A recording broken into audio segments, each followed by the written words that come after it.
Why do some individuals misbehave to the point of aggressiveness or violent behavior? Dr. Bill Walsh argues that in many cases the problem is a chemical imbalance in the brain that can be corrected through nutritional therapies. Dr. Walsh spoke with Gina. And Dr. Walsh, tell us about your research.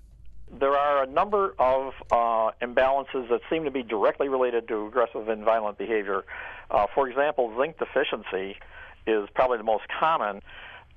People with an overload of copper that's present in more than two-thirds of people with attention deficit disorder.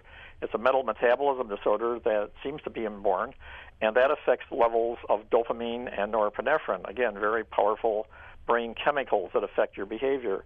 And there's about 6 or 7 of these typical factors, important biochemicals in the body that are natural, that people have abnormal levels of, and it's associated with bad behavior. When they're going to the doctor on a regular basis, are doctors checking for this kind of thing, or does it usually go unnoticed? What is happening as far as children and their pediatricians?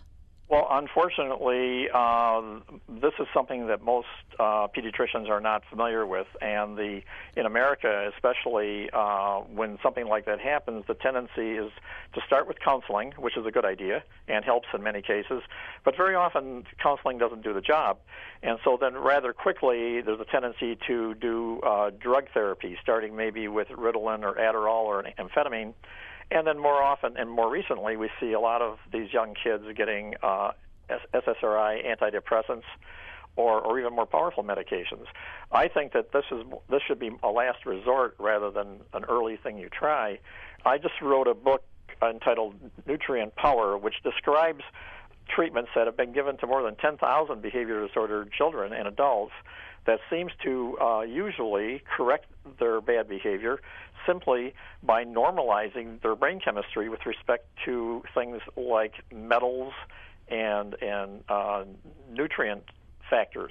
What would you recommend to a family that maybe is having some behavioral problems with a child? I think the first thing to do would be to perhaps try counseling and see whether that can fix the problem.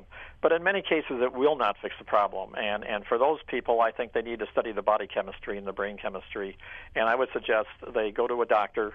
It's a medical procedure. Find a doctor who is expert in identifying these nutrient imbalances and see whether a person has one of these problems. For example, they might be lead poisoned or have too much mercury in their body, or they may have a methylation disorder or a metal metabolism disorder.